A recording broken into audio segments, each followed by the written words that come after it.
Deus te abençoe no nome do Senhor Jesus Cristo. Nós estamos iniciando mais um programa Jovens Assemidos, pela graça de Deus.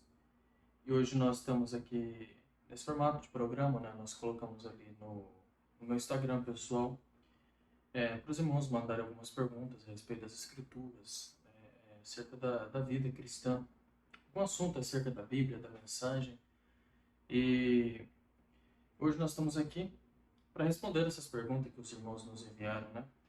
Tivemos muitas perguntas, ótimas perguntas, aliás. Vamos ver se nós damos conta de responder tudo nesse programa, senão no próximo nós terminamos de responder, né? Ótimas perguntas mesmo, e com a ajuda de Deus nós vamos responder aqui, não eu. Eu vou usar muitas escrituras da Bíblia, da mensagem do profeta, para responder essas perguntas, tá bom?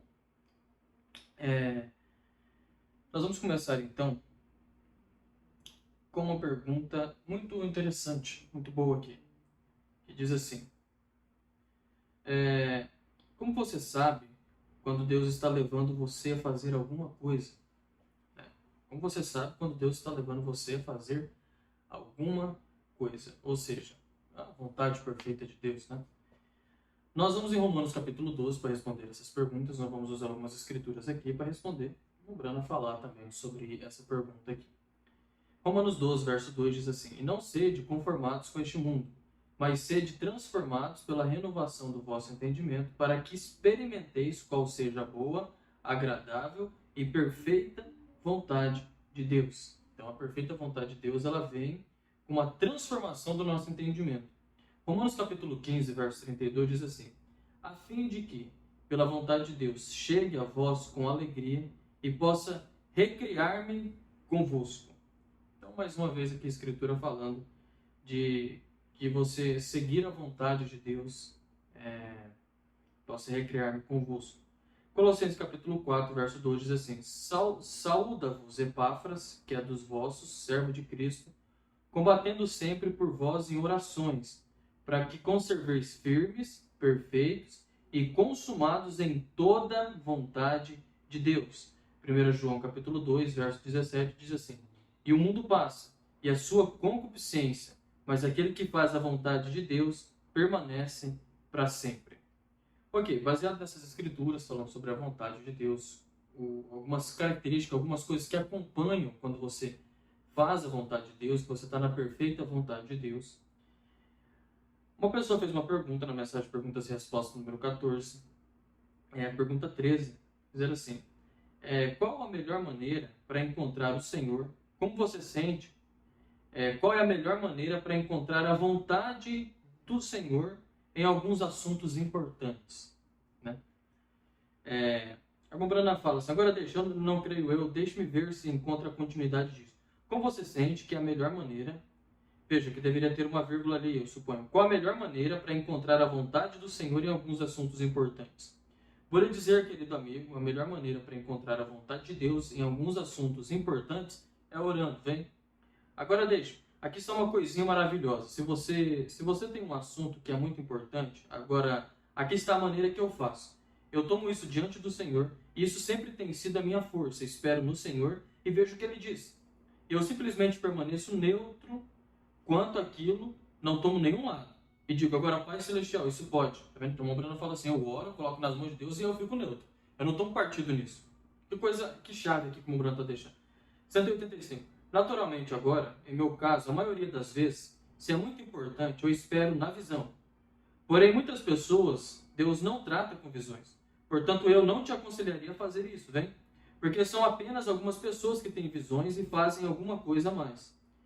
Em compensação, você faria outra coisa que eu não poderia fazer. Talvez na sua maneira de servir ao Senhor, eu faço algo que você não poderia fazer, vem? Deus trata conosco de modo diferente. Então, se eu estivesse em seu lugar e não tivesse visões do Senhor, eu apenas esperaria no Senhor. E diria: Senhor, agora me mostre qual decisão a fazer. Então, da maneira que você sentir dirigido a fazer isso, então espere só um pouquinho. Depois um pouquinho mais. E veja qual maneira. Para que lado você se inclina. Para que lado do Espírito. Diga: agora, Pai, em meu coração tu sabes que isso não importa. Porém, eu quero saber o que tu queres fazer a respeito disso. Essa é a maneira que faço às vezes concernente às reuniões. Eu me sinto com que dirigido a ir para este lado, para aquele lado. Então eu sigo o lado certo. Esta é a maneira de você fazer isso, porque é em oração, então. Você está fazendo o melhor que pode. Eu creio nisso, meus amigos, como Paulo estava no Novo Testamento. Nos dias que passaram, ele estava entre dois dilemas. Para que lado deveria ele seguir? E ele começou no caminho errado, e ele recebeu um chamado da Macedônia. E eu creio que se você está fazendo uma decisão por Deus, faça da melhor maneira que puder. Eu creio que Deus te corrigirá e não, observe, se você não está indo errado, eu creio que Deus fará isso. Então aqui está a resposta do irmão Branco. Apresenta isso em oração, você vai saber qual é a vontade de Deus. Aí na mensagem de Apocalipse capítulo 4, terceira parte, no parágrafo 9, o profeta diz assim: se você alguma vez já sentiu de fazer algo, ou uma revelação, ou algo que veio a você estranhamente, algo te advertindo ou alguma coisa, tenha cuidado. Satanás é astuto e esperto quanto pode ser, vem? Coloque isso com a palavra de Deus e consulte seu pastor. 2 conselhos, então, lembrando o texto aqui. Vai em oração para você encontrar a vontade de Deus e consulte seu pastor também, né? De acordo com a palavra, vê se aquilo está de acordo com a palavra, consulte seu pastor e vai orar. Né? Outra pergunta aqui que deixaram aqui outra pergunta é: como você sabe quando alguém é a pessoa certa que Deus tem para você? Eu vou responder essa pergunta com um parágrafo do profeta, na mensagem Parente Redentor, parágrafo 47. O irmão Brano diz assim: quando um homem ama uma mulher e se casa com ela tão somente porque ela é bonita, haverá então um fim nisso. Porém, quando um homem encontra uma mulher que ele ama e não sabe por quê, porém ele a ama, e ela encontra um homem que ela ama, não faz mal que seja sua aparência, ele a ama, ela o ama, aquele é um companheiro na glória.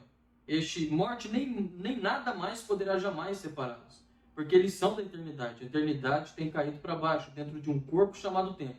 Então ela volta direto para cima, para a eternidade outra vez. Ela não pode perecer.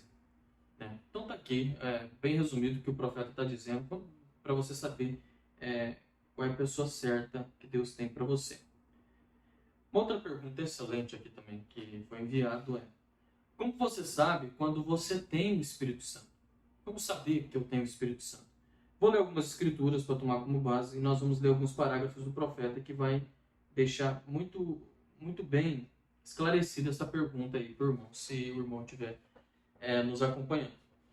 Em João capítulo 14, verso 16, diz assim: eu rogarei ao Pai, e ele vos dará outro Consolador, para que fique convosco para sempre. O Espírito de verdade que o mundo não pode receber, porque não vê nem o conhece, mas vós o conheceis, porque habita convosco e estará em vós. Não vos deixarei órfãos, voltarei para vós.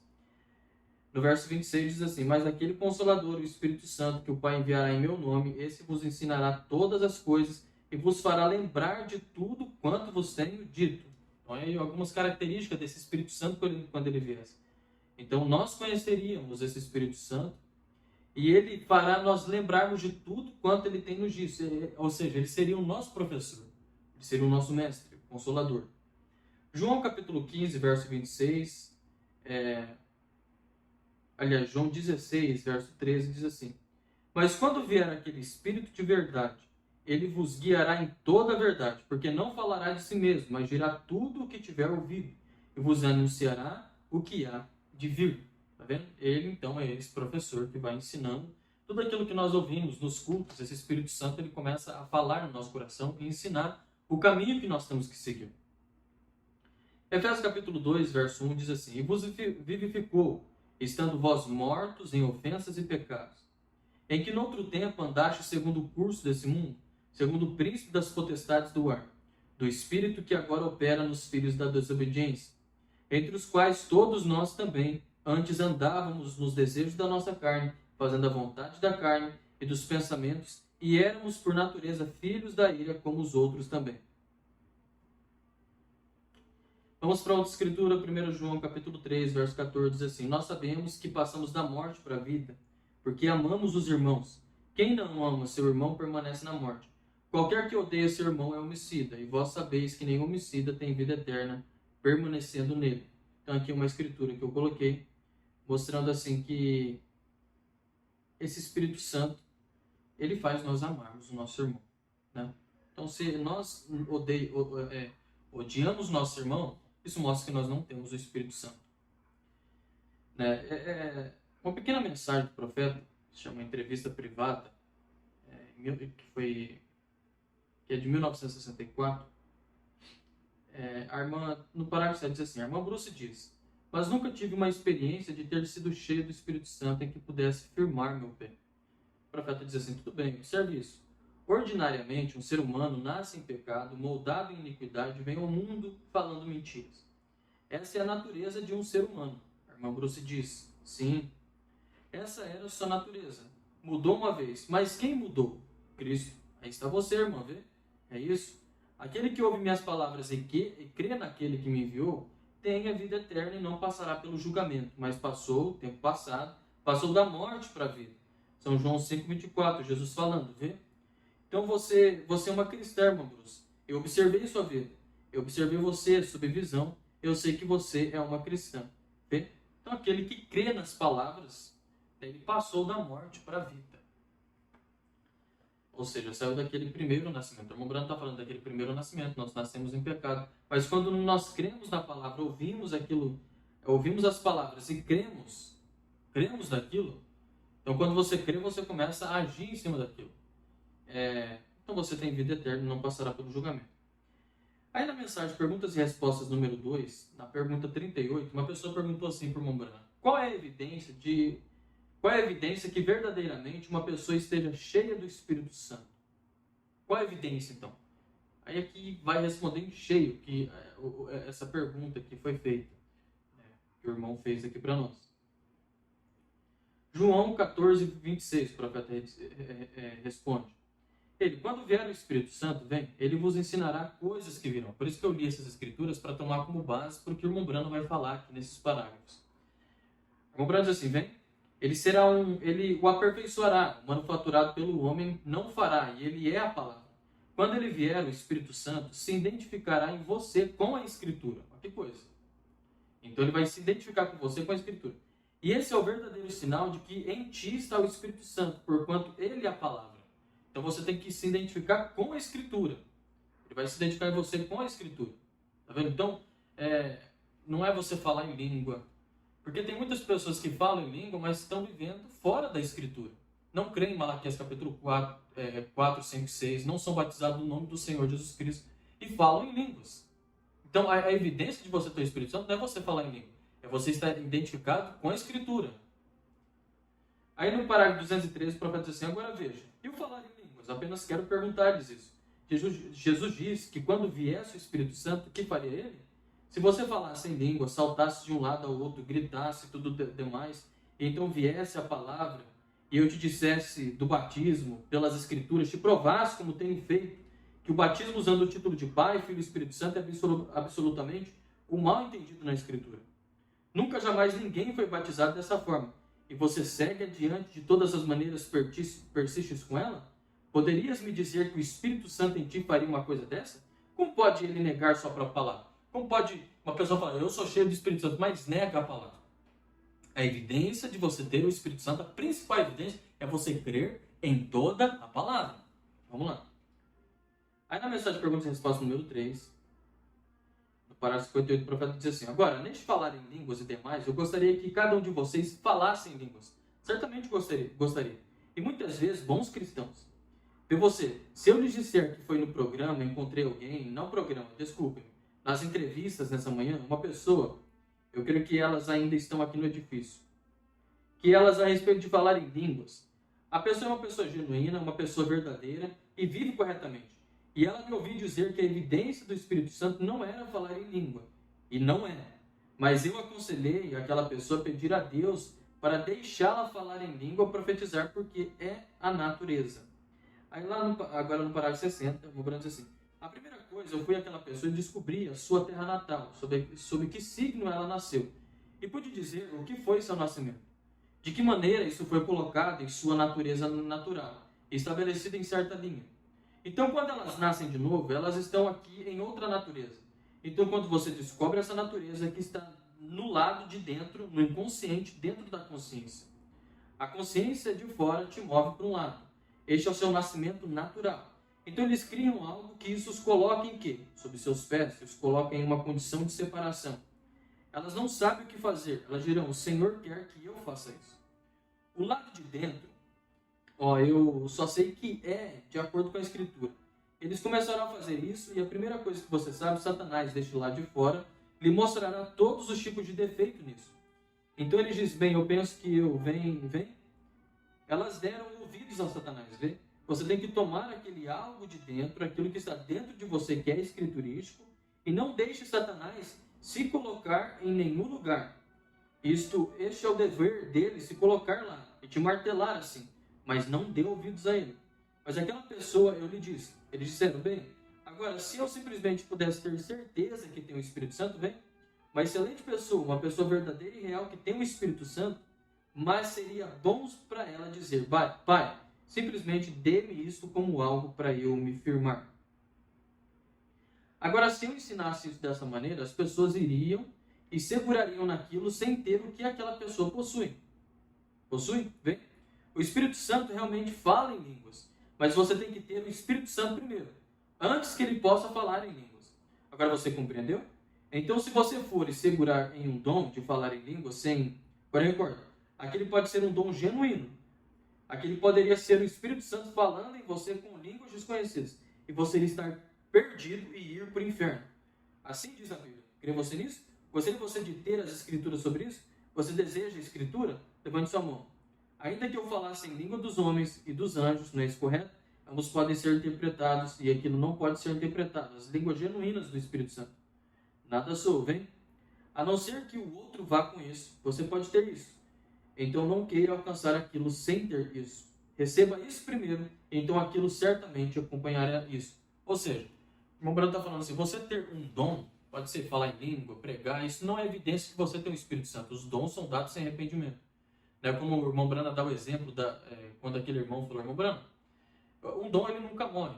Sansão estava se prostituindo na noite anterior e na manhã ele estava com os portões no seu ombro. Ou seja, o dom é dado sem arrependimento. A pessoa viveu em pecado. Sansão estava em pecado, dormindo com uma prostituta. No outro dia, o dom dele estava em operação. O dom são dados sem arrependimento. Ter um dom não é evidência de que você tem o Espírito Santo. O dom de língua, interpretar língua, manifestação de milagre, não significa. Às vezes é o Espírito Santo que está operando ali. Mas não é evidência que aquela pessoa tem o Espírito Santo. Pessoas farão sinais e prodígios. Chegarão e falarão para Jesus, eu não fiz sinais e maravilhas no seu nome? E ele dirá, afaste-se de mim aqueles que cometem iniquidade. A evidência de você ter o Espírito Santo, você crer na palavra da hora e seguir tudo que as Escrituras dizem. Essa que é a evidência de que você tem o Espírito Santo. Então, como eu sei que eu tenho o Espírito Santo? O irmão Branham diz, você vai saber quando você tem o Espírito Santo, porque você vai estar andando nas Escrituras, terá uma convicção grande, terá uma convicção que você, sobre as Escrituras, você andará de acordo com a Escritura e você falar, eu sei que eu tenho o Espírito Santo. Certo? Então aqui foi dada essas características aqui, como o Brano nos mostrou. Né?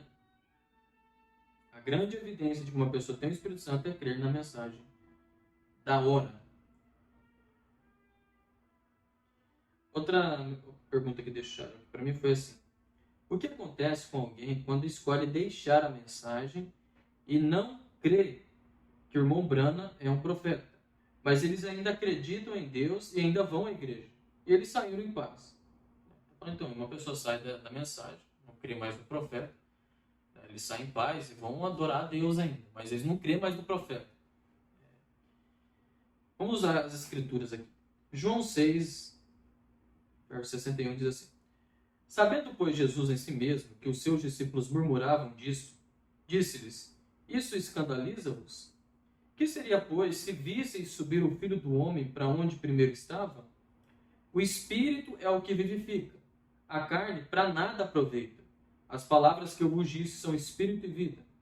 Mas há alguns de vós que não creem, porque bem sabia Jesus desde o princípio quem eram os que não criam e quem era o que havia de entregar. E dizia, por isso, eu vos disse que ninguém pode vir a mim se por meu Pai não lhe for concedido. Desde então, muitos de seus discípulos tornaram para trás e já não andavam com ele. Vamos lá em 2 Pedro, capítulo 2, verso 20, que diz assim, porquanto se, depois de terem escapado das corrupções do mundo pelo conhecimento do Senhor e Salvador Jesus Cristo, forem outra vez envolvidos nelas e vencidos, tornou-se-lhes o último estado pior do que o primeiro. Porque melhor lhes fora não conhecerem o caminho da justiça do que, conhecendo, desviaram-se do santo mandamento que lhes fora dado. Tá vendo? Então, pessoas que conheceram Jesus, pessoas religiosas naquele tempo, conheceram Jesus no seu tempo, mas quando Jesus começou a entrar em águas profundas, eles começaram a ir embora. E aí Jesus está dizendo aqui, melhor seria para eles não terem conhecido o caminho certo, porque agora eles voltaram para o caminho como um cachorro, como um cão volta para o vômito, que ele diz aqui, como um cão volta para o seu vômito. Então o último estado é pior do que o primeiro. Pior. No verso 22 diz assim, deste modo sobreveio-lhes o que por um verdadeiro provérbio se diz, o cão voltou ao seu próprio vômito e a porca lavada ao seu espojadouro de lama. Como eu estava falando aqui, né? Essa pergunta antecipada aqui, ela foi excelente. A evidência de você ter o Espírito Santo é você crer na mensagem da hora. A mensagem da hora é o William Branham. É o sétimo anjo, é o sétimo selo. Se rejeitar isso, você está voltando para a lama, meu irmão. Então esse é o tipo... Essa que é a resposta que nós podemos dar para essa pergunta aqui. Mesmo que eles estão indo lá para a igreja, estão indo para a denominação. Denominação é satanismo. Catolicismo é satanismo. Eles vão tudo para o inferno. São os três espíritos semelhantes a rã. Então eles estão indo para o inferno. Eles saem, falam que estão adorando a Deus, falando, mas estão adorando o diabo, falando que estão adorando a Deus. É forte, mas é a verdade. É o que aconteceu com Jesus. Ele estava falando, não, nós temos a lei, nós temos Moisés. Se tivesse Moisés, vocês teriam crido em Jesus? Jesus falou isso. Se vocês tivessem Moisés, vocês teriam crido em mim. Se as pessoas estão falando que estão adorando a Deus, eles estariam na mensagem, e não lá fora. Hebreus 10, verso 31 diz assim, mas o justo viverá da fé, e se ele recuar, a minha alma não tem prazer nele. Nós, porém, não somos daqueles que se retiram para a perdição, mas daqueles que creem para a conservação da alma. 1 João, capítulo 2, verso 19, diz assim, saíram de nós, mas não eram de nós. Aí, ó, tá vendo? Porque se fossem de nós, ficariam conosco, mas isto é, para que se manifestasse que não são todos de nós. Uma outra pergunta foi assim, o que Hebreus capítulo 12, verso 13 significa? Nós vamos ler aqui então, Hebreus 12, verso 13, que o irmão está perguntando aqui, diz assim, e fazei veredas direitas para os vossos pés, para que o que manqueja não se desvie inteiramente, antes seja sarado. Não quer saber o que significa isso aqui, né? Fazei veredas direitas para os vossos pés, para que o que manqueja não se desvie inteiramente, antes seja sarado. Né?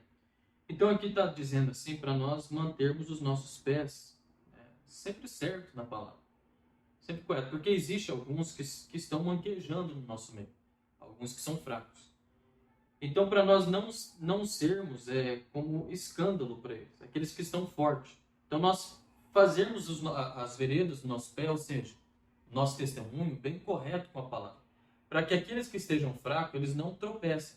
Porque às vezes aquele que, por exemplo, está na linha de frente e ele tem um comportamento que não diz com a palavra, ele serve como pedra de tropeço para as outras pessoas. Né? Aqueles que estão manquejando. Então ele está dizendo assim, fazei veredas direitas aos vossos pés, ou seja, mantenha o seu testemunho intacto, para que o que manqueja, ou seja, aqueles que estão fracos na mensagem, não se desvie inteiramente, antes seja sarado. Eu creio que é isso, meu irmão, que a maneira que eu entendo essa escritura, eu espero ter ajudado o irmão. Uma outra pergunta muito boa aqui, eu vou usar também alguns parágrafos do profeta para responder isso.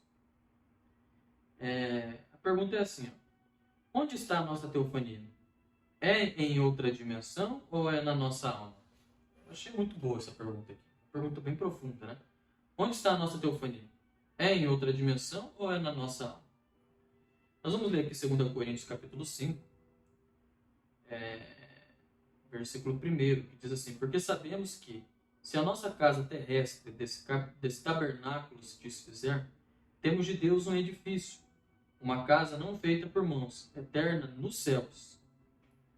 E por isso também gememos, desejando ser revestidos da nossa habitação, que é do céu. Se, todavia, estando vestidos, não formos achados nus, porém também nós, os que estamos nesse tabernáculo, gememos carregados, não porque queremos ser despidos, mas revestidos para que o mortal seja absorvido pela vida. Na mensagem Quem é este Melquisedeque, uma mensagem muito boa, pregada em 1965, no parágrafo 67, Membrano diz assim: agora, vemos o atributo. Filhos de seu espírito ainda não tem entrado no corpo que tem a forma da palavra, mas uma teofania. Este corpo está sujeito à palavra e ansioso, espera ansioso a mudança do corpo. Agora, a diferença entre ele e você como filho vem. Ele era, no princípio, a palavra, um corpo imorfo. Ele entrou e viveu nisso, a pessoa de Melquisedeque. Então, mais tarde, nunca mais ouvimos de Melquisedeque, porque ele se converteu em Jesus Cristo. Melquisedeque foi o sacerdote, porém se tornou em Jesus Cristo. Agora vocês passaram por isso, porque naquela forma ele sabia todas as coisas. E vocês nunca puderam saber isso ainda. Vocês vieram como Adão, como eu. Vocês se tornaram do atributo à carne para serem tentados. Porém, quando essa vida estiver terminado aqui, se este tabernáculo terrestre se desfizer, temos um já esperando. Esse é para onde vamos, isso é a palavra. Então podemos olhar atrás e ver o que fizemos. Agora, não entendemos. Nunca temos nos tornado a palavra. Só nos tornamos o homem carne, não a palavra. Porém, e parece claramente, o fez claro, que vocês nunca serão a palavra a menos que vocês tenham sido um pensamento no princípio. Isso prova a predestinação de Deus, vem? Vocês não podem ser a palavra a menos que sejam um pensamento. Vocês tinham que estar no pensamento primeiro. Mas vejam vocês, a fim de suportar tentação, vocês tinham que passar pela teofania. Tinham que descer aqui em carne, para serem tentados pelo pecado. Ou seja, contornar a teofania, né? Você não contornou a teofania. Então, se vocês pecam, todos que o Pai tem me dado virão a mim, e eu os levarei no último dia. Bem, vocês tinham que ser primeiro. Então vejam vocês, ele veio sob a linha regular de atributo. Antes da fundação do mundo, seu nome é colocado no livro da vida do Cordeiro. Então disso, ele se fez a palavra, a teofania que podia aparecer, desaparecer. Então ele se fez carne e voltou novamente. Ressuscitou esse mesmo corpo numa condição glorificada. Porém vocês passaram pela teofania e se fizeram homens da carne para serem tentados pelo pecado. Então, se este tabernáculo terrestre for desfeito, temos um esperando. Não temos ainda os corpos, porém, olha, quando este corpo recebe o Espírito de Deus, a vida imortal dentro de vocês lança este corpo em sujeição a Deus. Aleluia. No parágrafo 110 diz assim: por isso, a teofania, se vocês têm morrido e entrado nessa teofania, o que acontece? A teofania vem à terra e recolhe o corpo redimido. E se vocês estiverem aqui nos ares, tomam o corpo para se encontrarem com a teofania. E ali o tem. E arrebatados a encontrar o Senhor nos ares. Então está aí esses parágrafos do profeta para responder essa pergunta: onde está a nossa teofania? Né?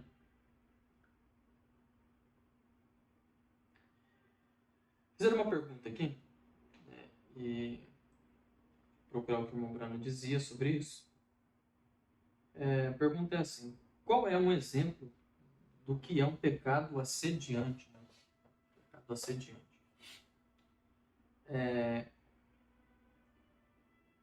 Vou ler aqui uma escritura, depois eu vou nos parágrafos do profeta para responder essa pergunta aqui.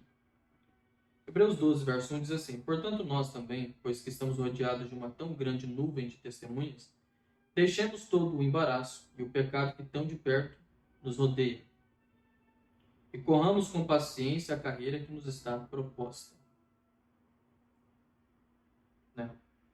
Então deixemos todo o embaraço e o pecado que tão de perto nos rodeia. Esse pecado que nos rodeia, esse é aquele pecado assediante. Esse embaraço, o pecado que está nos rodeando.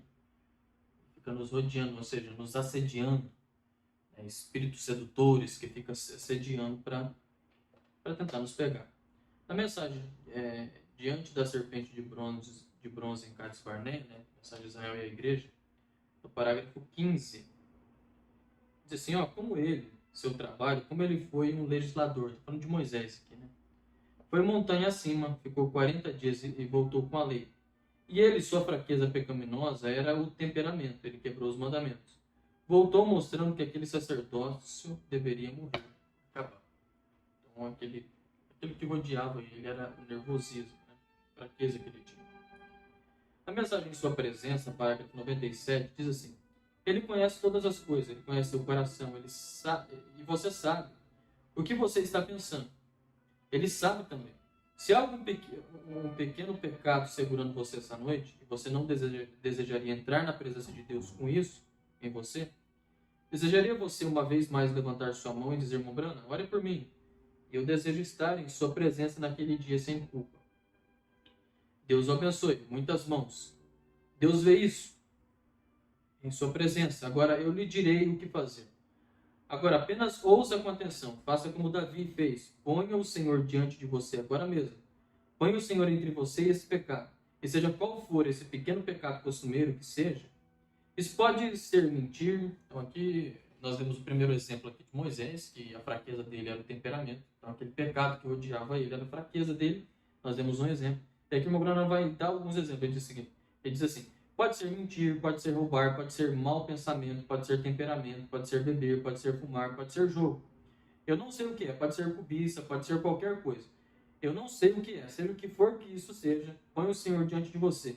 Então seu coração se regozijará e sua carne repousará em esperança, pois você sabe que Cristo prometeu que ele ressuscitaria novamente nos últimos dias.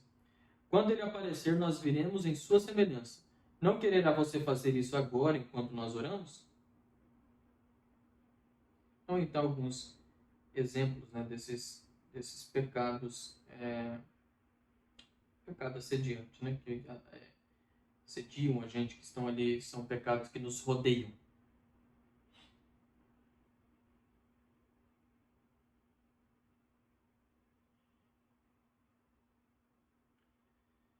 Eu vou ler essa última pergunta aqui, eu ia deixar, mas nós vamos dessa daqui e as outras perguntas respondemos no próximo programa.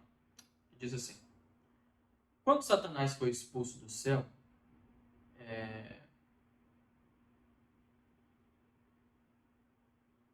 quando Satanás foi expulso do céu, ele já estava no jardim do Éden antes de Adão e Eva serem criados ou depois que eles pecaram? Né? Perguntando se Satanás já estava no jardim do Éden antes de Adão e Eva. Na mensagem de perguntas e respostas sobre Hebreus, terceira parte, no parágrafo 83, diz assim: agora, as almas que estavam em prisão, que não se arrependeram, não eram seres angelicais, que haviam sido trazidos na forma de anjos, mas eram os espíritos daqueles seres angelicais que caíram antes da fundação do mundo, lá atrás, quando a guerra começou no céu. E Satanás, o dragão, lutou, então, ou melhor, Miguel e o dragão lutaram, e Lúcifer. Lúcifer foi expulso com todos seus filhos, todos os anjos que ele havia enganado, e aqueles anjos vieram à terra. Então, antes de Adão e Eva, teve essa guerra, e Lúcifer já estava aqui no Éden, antes de Adão e Eva.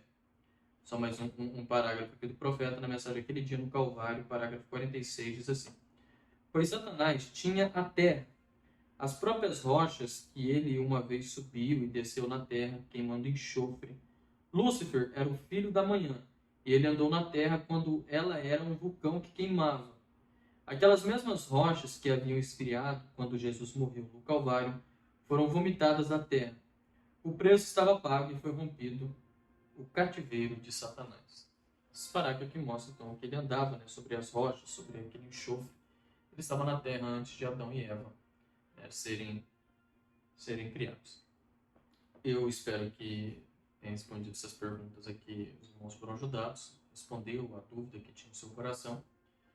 E no próximo programa nós vamos tentar responder o restante das perguntas. Nós, por causa do tempo, vamos responder só essas. E no próximo programa nós terminamos de responder o restante das perguntas. Tá bom?